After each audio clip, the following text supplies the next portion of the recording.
I'm Dr. Allison Arwady, Commissioner at the Chicago Department of Public Health. Can you just check the screen? And I'm really, thank you for coming, joining the press conference. I'm joined today by CPS CEO Pedro Martinez, as well as Dr. Geraldine Luna, Medical Director at the Chicago Department of Public Health. We're just working a little bit on some of the technology here so that we're able to see the slides. But let me go ahead and start out by talking about where we are in the city of Chicago. If you've been following along on the dashboard, chi.gov/COVID-, what you're seeing is that we continue to really be breaking records in terms of our number of cases of COVID. We're at a positivity over 16%. And we're at case numbers that are between 3,700 and 3,800 being diagnosed per day. Believe it or not, that is not as bad as what we are seeing in a lot of other places around the country, but Omicron is very much here. So in the same way that Chicago is breaking records for daily COVID cases, so is the state and so is the nation. I'm going to highlight in a minute when we show you the slides what's happening with children in particular, but I'll give you the overview. What we are seeing when we break down all of Chicago's data by age is that it is not, in fact, children who are driving the majority of this surge. Let's move to that. So you can see the case rate remains high. Where we look at the Chicago's daily COVID case rates, they are the highest right now in 18 to 39-year-olds. On this graph here, you can pull this right off the dashboard. In light blue are our 30 to 39-year-olds, and then in red, leading the pack again, are our 18 to 29-year-olds, especially where they're unvaccinated. Children, the age 0 to 17, are in dark blue. You can see in the middle there. Lower rates among the older population, but what we've seen among children during this Omicron surge is that their numbers are going up, right in line with the population, just as we expect. Case rates have risen over the last couple of weeks while kids have been largely out of school because case rates have been rising in the community. And over again, you've heard me say this, but whether children are in school is not the primary driver of whether or not they are infected with COVID. Where children get infected with COVID, by and large, is when they are in indoor settings and really letting the guard down, not wearing the masks, participating, doing all the fun things that children like to do. Schools remain a place where you have the proper mitigations in place. Schools can be open and safe. There will be disruptions as we are seeing more cases in the community. We will see more cases in school. There will be more need for quarantine, especially where children are not yet vaccinated. But in terms of the overall safety of schools, that conversation has been answered over and over again across the country here in Chicago. They are not the setting for significant spread. And where you have masks and the other mitigations in place, I certainly support CPS and all the other schools here in Chicago that are planning to open with careful precautions. I also wanted to highlight at the city level the test positivity here, very high, 16%. What would we expect it to be in children? Probably about 16%. Really, what we see tracking along in the community is what we are seeing in kids. So knowing that there are a high number of children with COVID right now, we do expect there to be some absences. And let me tell you, where kids are not vaccinated, that is who we are primarily seeing being infected with COVID right now. I highlighted this yesterday at the press conference, but I think it's so important that I am just going to bring it up again. Right now, the vaccines in Chicago are doing a beautiful job. Let me say that again. The vaccines are doing a beautiful job. They are protecting against infection. Not entirely. We are seeing many more breakthrough infections, as I know many of you have heard. That is not common in children who are more recently vaccinated, but in the adults for whom it's been more than 6 months since they had their vaccine, particularly if they didn't have a booster. We're seeing more breakthroughs. And there are some people who have had breakthrough infections even with boosters. But boy, are these vaccines protecting beautifully against severe illness. On this graph, we look at what Chicago's numbers look like for people who are hospitalized with COVID-19. And what you see is, going back over the last few months here, the rate of hospitalization for vaccinated Chicagoans in light blue is low, and has remained low, even during Omicron. Boosted Chicagoans, even lower. The protection is good. The increase that we are seeing in hospitalizations in Chicago is in red there. It's among those who are unvaccinated. There are very few children hospitalized with COVID. I'll show you that data in a minute. The great majority of them also are unvaccinated. So if your child is eligible for a vaccine, please, it helps protect against infection as well against severe illness. Child COVID hospitalizations remain rare. Across the whole city, Chicago is averaging right now 5 COVID hospitalizations a day for children 0 to 17. And certainly 5 is not 0, but it is also not the rate that I think people are imagining, where we're seeing pediatric hospitals fill up. We are not. And on this graph here, again, broken down by age, you see at the very bottom there in blue, age 0 to 17. I've said this a million times, but thank goodness COVID presents in children in the way it does, not the way that it presents in older adults. I want to remind people about what it means to be up to date on COVID vaccinations, and in yellow there we've especially highlighted for children. Remember that for children over 5, Pfizer is the only vaccine that is authorized for kids to be considered up to date. Children or adults need to have 2 doses given 21 plus days apart. And then everyone who is over 18 who started with Pfizer should get a booster at least 6 months after the primary series. Teens 16 and 17 may get a Pfizer booster, but it's not required. The most important thing for children between 5 and 17 is to have had those first 2 doses of the Pfizer vaccine. The Moderna and J&J is on there for the adults. This is, of course, available on the website. But we encourage everybody to get their vaccine, and then the adults to get a booster if they're due. Everyone over the age of 18. 6 months after Moderna, 2 months after J&J. We are making good progress on child vaccinations. We are well ahead of the national average. The U.S. overall, just 23% of 5 to 11-year-olds have had a first dose, which is not great in the context of our current Omicron surge. Here in Chicago, 34% of our 5 to 11-year-olds have had a first dose, and CPS in particular has been doing a nice job keeping up with that average in those younger kids. So we have a long way to go, and the number one thing for keeping schools as safe as they can be is having kids vaccinated. Similarly, if we look at adolescents, 63% of 12 to 17-year-olds across the U.S. have had a first dose. Here in the city, it's 72%. So again, I wish that number were higher, even though we're above the national average. And if you want your child to have as little disruption to their education as possible, getting vaccinated not only helps protect them from a COVID perspective, but inevitably, if and when there are cases in their classrooms, which there probably will be while we are in a surge, the masks will be on. But if they are vaccinated, they don't need to quarantine, because we've seen people who are recently vaccinated, like kids, adults who are boosted, continue not to need to quarantine. That continues to be the CDC guidance, and it is by far the most important thing. I did want to just quickly remind you about the shortened isolation guidance for the general population. I talked about this yesterday as well.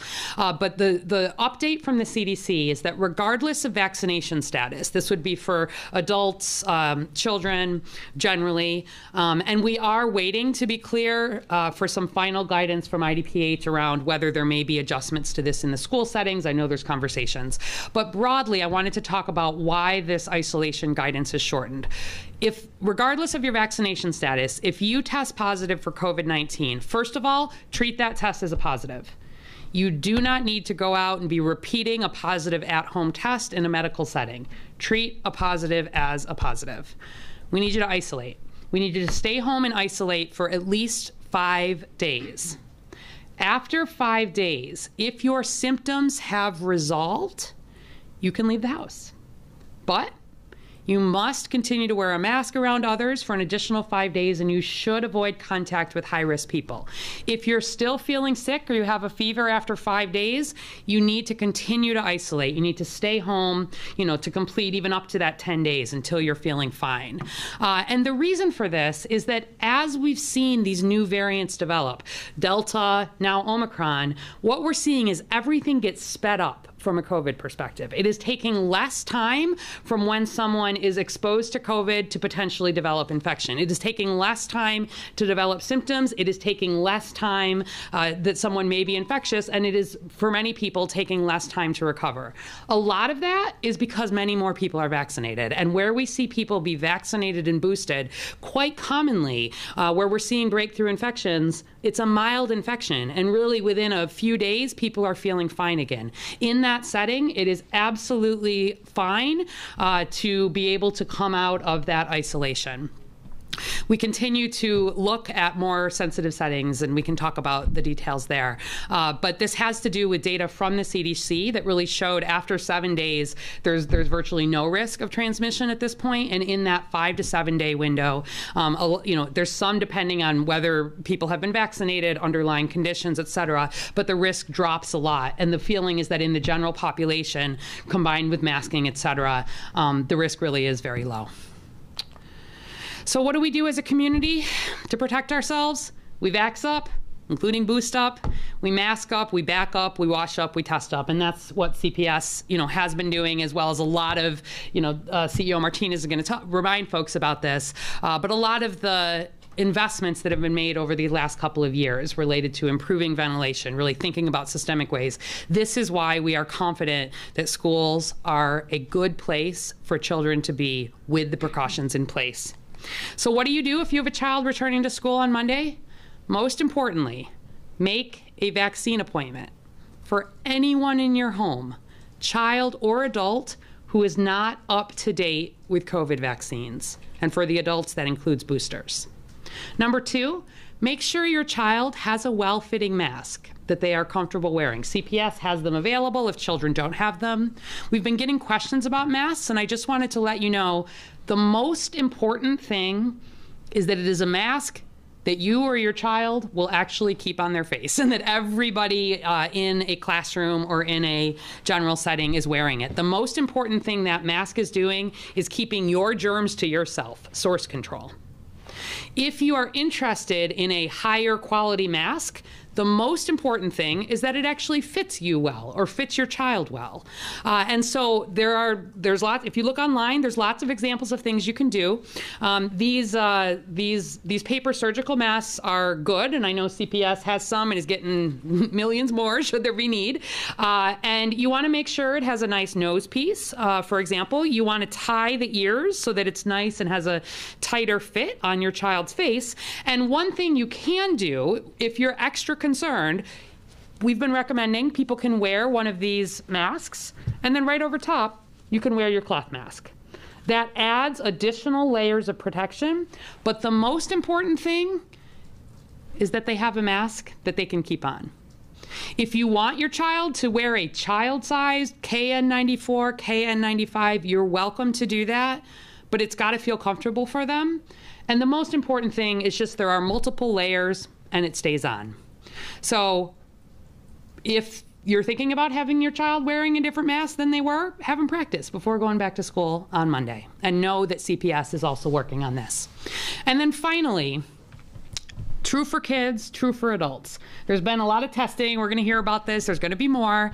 But if your child develops new potential COVID symptoms, even if you just got them tested ahead of returning to school on Monday, the child needs to stay home until they're able to get a negative test result. It's the same for adults. Right now, where people are having new symptoms and they think it's the cold, they think it's the flu, there is a very good chance that it is in fact COVID. And what I do not want people doing is sending their kids back to school or themselves going to work or going out and about waiting on a test result. So it's more important than ever in this surge. I have no concerns about school being open, but it's really important that where children or adults are having symptoms, we consider that it is COVID until proven otherwise and have kids stay home. So with that, for people who are interested in reading some of the science, some of the research around what we know about transmission of COVID in K through 12 schools, just updated December 17 on the CDC's website, there are dozens and dozens and dozens of studies here that summarize the evidence. Some of it is from right here in Chicago and in Illinois. And although we've seen all over the country, outbreaks and clusters can occur. We've seen that happen in CPS. We've seen that happen in non-CPS schools. They tend to be small, 2 people, up to sort of a maximum of 5 is what we've typically seen. But multiple studies have shown that transmission within the school settings is typically lower than, and in the worst case scenarios, similar to levels of community transmission as long as prevention strategies are in place in schools. So I know people are worried about COVID right now, and I share that worry. Please get vaccinated. If you're worried about your child returning to school and you're not vaccinated, get vaccinated. If you're worried about your child returning to school and they haven't had a vaccine yet, it's the most important thing you can do. These other things add to protection. And remember, we were able to be open safely in schools before vaccines were even available. But vaccines add to that protection, and they remain the most important thing for helping keep schools safe. As a reminder, if you need a vaccine or a booster, chi.gov/COVIDvax or call 312-746-4835. 7 days a week, the team is on answering questions, getting people signed up for vaccines or boosters. There may be a bit of a wait, but make that appointment today, and we'll get you sorted within just a few days to a week. So with that, I will bring up CEO Martinez to give some CPS specific questions. Thank you. Thank you, Dr. Arwady. I think the most important thing that I hear Dr. Arwady saying is that cases are rising, but there is no evidence that at school settings that children are more at risk. In fact, the evidence is very clear that children are actually safer in schools. And one of the things that we have been getting prepared at CPS is getting ready for the surge in January. And it's, right now we know that there's been supply constraints when it comes to COVID tests. For us, we were very proud that we got 150,000 PCR COVID tests, which these are the tests that are the most accurate. We were able to send them to 300 schools in our areas that were the most vulnerable. I can tell you, and I know we saw quite a bit of press about boxes being overflowed. What was great is as soon as we found out, we worked with Walgreens, we worked with FedEx, all those test kits were picked up. And because we saw a positive response rate from parents, we extended the deadline and we saw even more test kits get dropped off yesterday. We had no issues. In fact, we extended the deadline to today. So I'm asking families, please, please, if you haven't sent them yet, you have till today to send them. As of right now, we already have seen over 37,000 accounts being set up. So that we know that those are the tests right now that already they've been set up. They're in the process of being received. They're in the process of being processed by the lab. So again, parents have till today at 5 o'clock to December 30th. Please also know that there were no issues. I mean, the test kits were set up in such a way that even when the ones that were outside the drop boxes, they were not damaged in any way. They were in waterproof packets. And like I said, all of them were picked up. In fact, we had some of our own drivers that went out just to support. But FedEx also has done additional pickups just to be ready in case there was any more risk of overflow. And I also want to thank the libraries. The libraries were very helpful for us, especially in particular neighborhoods where we didn't see enough drop-off sites. And here's a list of the library locations that is still today. And like I said, we both were partnering with the library, plus we have our own drivers helping and supporting as well. And you can see, again, all the different locations. So, like I said, it's still early, but we are seeing 37,000 tests. The families get direct results from the provider, and so what's great is the families know immediately. We also know immediately. So, what we do expect, and let's just be clear, we do expect cases to be high. So right now, it's still too early for us to see what the rates are going to be, but we do expect cases to be high. As Dr. Arwady said, the children have been in the community. What we have seen in the past, anytime that our children are not in school, we actually see more cases, frankly, because they're with family, they're in events, and they have their guard down. One of the things that I have seen very clearly in our schools, first of all, our safety procedures have been working. The district made investments even before I started. We saw it, whether it was investments in the air filtration systems, in our PP&E. In fact, as Dr. Arwady said, we are actually buying even more masks. We have plenty of 3-ply masks across the schools. We're buying another 2 million that we're going to be receiving in January as well.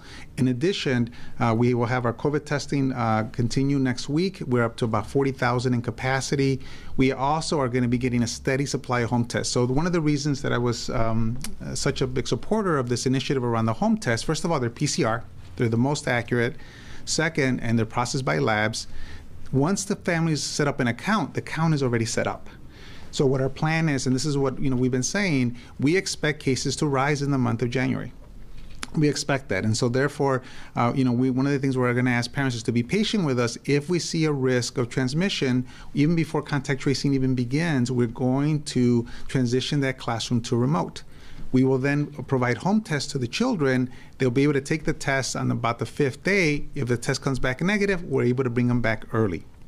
So that's what our plan is going to be for any child that's in quarantine. So for us, we feel that that's a very conservative approach, but we're hoping to be able to reduce the anxiety of both our families and our staff by doing that. In addition, we've ramped up. We've actually have done cleaning across all of our schools during the break. So during the 2-week break, we made sure that we've done that.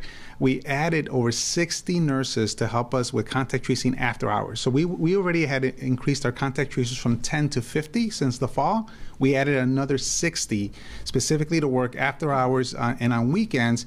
So parents, I want to make sure we're not disrupting the work of our nurses during the day because they're supporting our medical fragile students, they're supporting our students with IEP needs, but after hours, the nurses will be helping us. So again, this was all in anticipation of this January surge.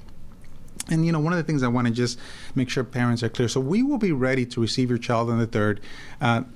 All the positive cases that we're getting through the home tests, children will be asked to stay at home. So again, that's a preventative measure, but we'll be ready to receive your child. We'll have our weekly testing going on. We'll have masks available for those who need them. And as we see situations, as we see issues, we're going to treat them at the classroom level. We will have a team that will be responsive to any school as we're seeing issues of cases rising. We actually talk with Dr. Arwady's team almost on a daily basis. So we analyze what's happening, and we will act very swiftly.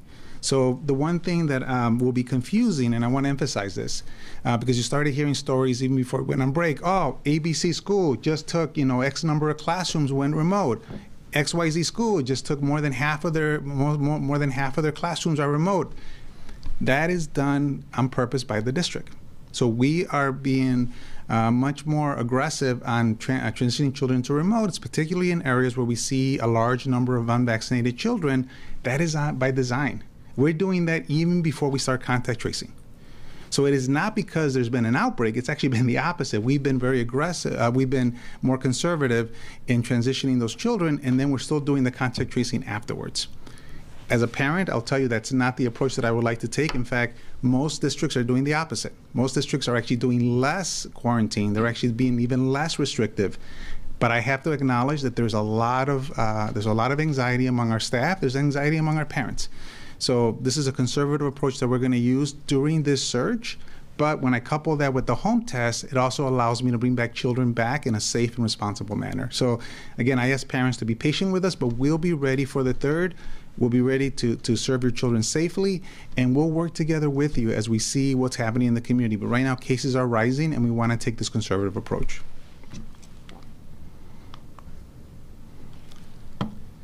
And this is just an example of how, when we actually get cases, the process that we have, and like I said, we work extensively with the Department of Health. There's no case that we analyze without their help, and we're looking for any evidence of transmission. Ladies and gentlemen, since even with Omicron coming out, we have seen very little evidence of any transmission in our schools because our mitigation procedures are working. Our staff are actually doing a good job in keeping our children safe. I know there's anxiety, but please know that I've seen it firsthand. Our staff are working very hard, and as long as we continue to work together with our parents, we're going to get through the surge. We just gotta work together. And with that, just a few comments en español. La señora Dr. Arwady ha hablado que ahorita la más importante cosa que hacer es tenemos que vacunar a nuestros niños. Estamos mirando que los casos están subiendo a la comunidad y las escuelas, aunque casos están subiendo a la comunidad, las escuelas, desde que empezó este pandemic, los casos han estado más bajos en las escuelas que en la comunidad, pero tenemos que proteger a los niños. As you know, Dr. Arwady has said, even when the pandemic has started, community cases have been rising, but the evidence has been clear. Cases at the school level have been much, much lower compared to the community. But with that, we need to make sure that we continue to protect our children by vaccinating them. The best investment that we can make right now is to ensure that our children are vaccinated. Por favor, y gracias a todos los padres que han mandado los exámenes de la casa. Estamos recibiendo los exámenes, todos se han recogido para llevárselos y vamos a tener los resultados este fin de semana. Los niños que están positivos, vamos a pedirles que se queden en la casa, pero lo bueno, estamos cachando esos casos ahorita. We're processing all the home tests, and I want to thank the parents for giving them to us. All those tests have been are being shipped. They're being processed, and I want to thank parents for taking advantage of that. And we are going to ask children that are positive to stay home and not to come in school. With that, I'll transfer to Dr. Luna.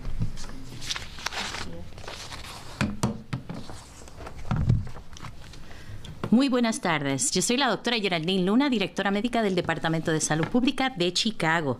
Y hoy les vamos a compartir actualizaciones del Departamento de Salud y del CPS. Los casos de COVID-19 lamentablemente continúan aumentando.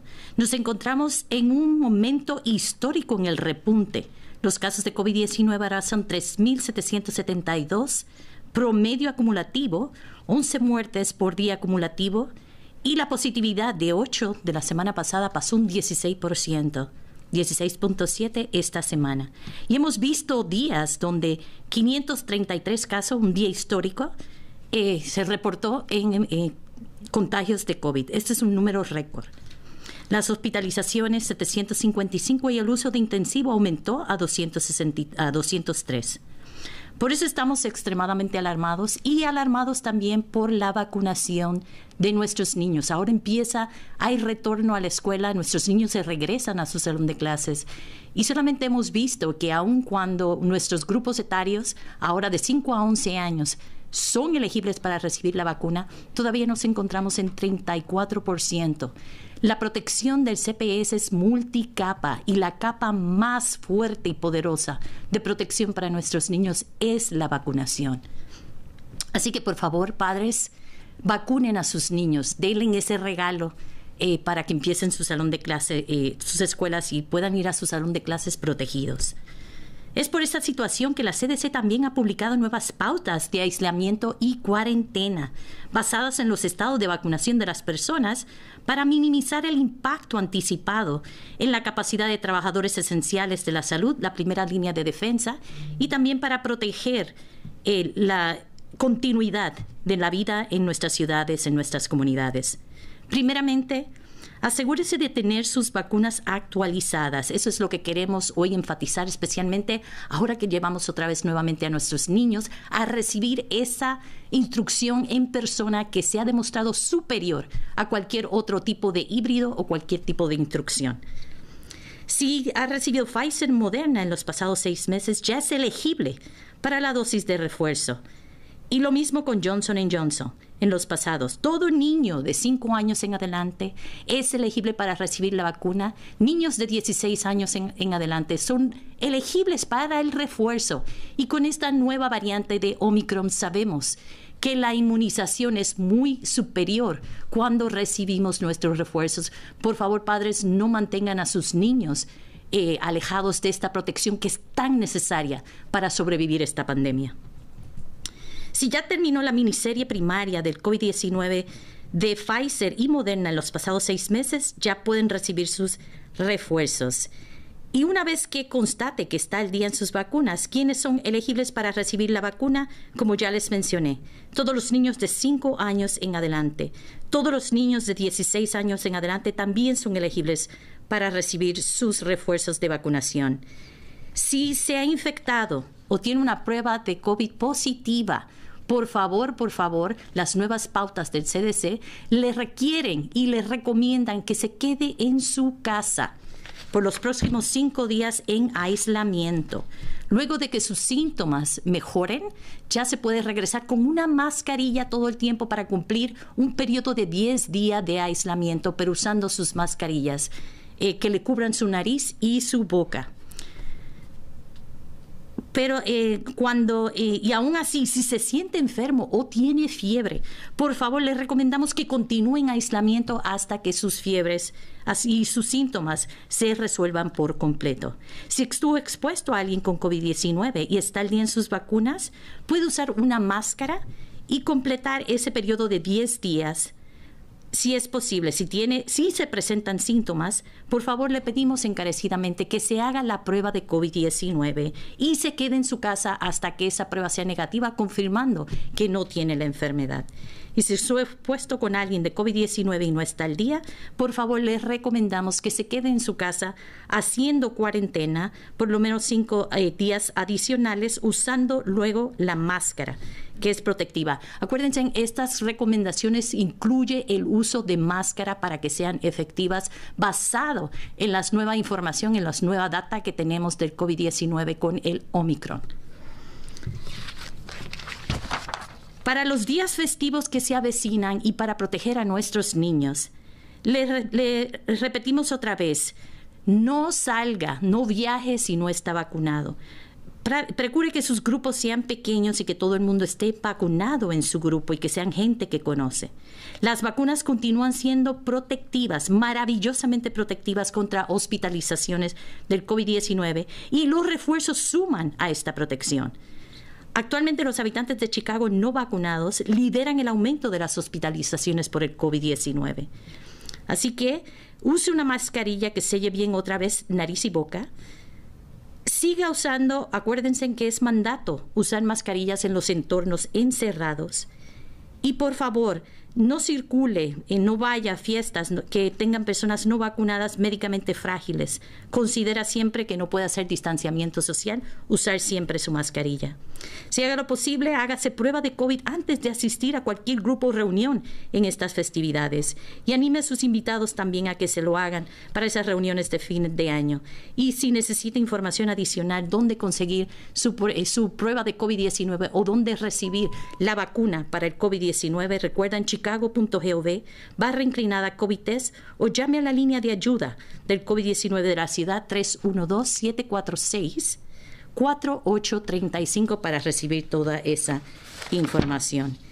Y por último, para el regreso a clases, acuérdense, es estrategia multicapas, donde la vacuna es lo más importante. El CEO Martinez ya les explicó el proceso de lo que van a ser la protección que requieren y también las pruebas de COVID-19. Así que les reiteramos a todo el mundo, por favor, ahora con la nueva mandato de vacunación, si quieren seguir disfrutando de esos entornos cerrados donde comen y cenan, por favor, vacunen a sus niños. Recuérdense, este mandato aplica a todos niños de 5 años en adelante y guarden su cartilla de vacunación porque va a ser requerida. Feliz regreso a clases y felices fiestas a todos. Cuídense en Chicago. Y les regreso el micrófono a la doctora Arwady. All right, we're going to do 2 questions. Regina, will you get the mic?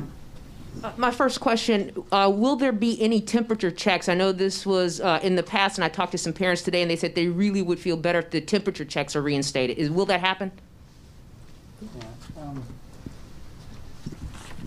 So we don't have plans to bring back temperature checks. Although you know, at some of our schools they do sometimes do those procedures, and we don't stop them from doing that. We have not seen really evidence that temperature checks really have been preventative. But we do encourage families, like I said, we'll be having our weekly testing. We encourage more families to consent to that, and we will be doing more home testing as well.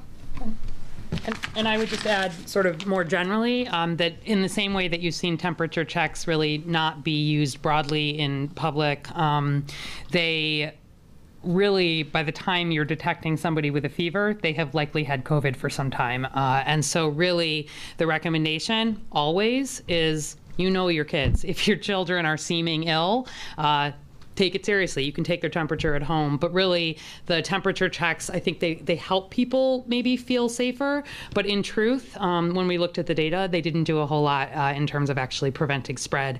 The things that we know prevent spread, first and foremost, getting vaccinated. Secondly, universal masking. Thirdly, the ventilation and all the other procedures that are in place.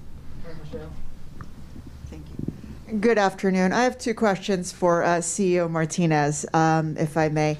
The first one is, a question that I got from a parent that I was speaking to earlier. And, to your point of you can have school safely because the spread isn't happening in schools, her concern was, how do you have school safely when you have so much staff out potentially that you don't have enough adults in the building to teach the children, which is a problem she said already happened at Jones College Prep, where her daughter is, last semester. So so right now we are watching what absenteeism could be, especially in the month of January with COVID cases. We're not seeing any signs that absenteeism will be any higher than normal. And in fact, because we've enhanced our substitute rates, we're seeing even better coverage for the first week of January than we've seen in the past. So that's something we're just going to keep watching. The vacancy rate in our teachers is at an all-time low, so that's also been very helpful. 91% of our staff are vaccinated. That's all staff. The percentage is even higher for teachers. So I think for us, one of the things we're going to be watching for, of course, is with the new guidance of, that even when you're out because you were exposed, that you can return earlier. That is guidance that I think over time will help us. We're still going to be very conservative because we're still telling staff, if you have any symptoms, if you're feeling sick, please stay home. But we're going to continue to manage that. But I actually feel very good based on our vaccination rate of our staff and based on the coverage that we're seeing right now that we think we're going to have for the month of January. My second question is, actually I'd like you to answer to a statement that was just put out by the Chicago Teachers Union. And I'll just basically read you part of the statement and let you respond. And it says, the union is calling on CPS to follow the practices of cities like Washington, D.C. and ensure that every student tests negative before returning to in-person learning, with CPS to provide the tests. If CPS cannot meet that need, then the CTU is asking for a 2-week occupational pause under the terms of last year's safety agreement metric. So can we respond to those? I guess there are two parts. One, what would be the realistic capability of testing every student before school starts? Two, why not do a 2-week pause or do it virtually the way many other school systems and colleges and universities are doing? Yeah, so first, I have not heard of any, specifically looking at LA or New York or any large systems that are considering district-wide remote, district-wide shutdowns, or even for a 2-week period. And that's in New York. Omicron hit there sooner than here. And that's, again, because there's no evidence that we know that have shown us that shutting down a district, especially when the rest of the city is open, that somehow reduces spread. In fact, Dr. Arwady said earlier, in fact, the evidence tends to be on the other side, that we see more cases when children are not in schools. One of the things that I'm very proud of, and I didn't expect for the constraints to be so tight with testing to be in our city, but we were able to get 150,000 PCR tests. And again, PCR tests are the most accurate tests that you can do. They're actually run by labs, and so the fact that we were able to get those 150,000 tests to our most vulnerable communities, I think in some ways is even better because we know that even before the break, that's where we're seeing cases rise, and these are the communities. 37,000 back out of a system which is what size? But at least for us, the fact that they're in the most vulnerable communities, and the fact that it gives us it's going to give us, frankly, a good indicator of where cases are at.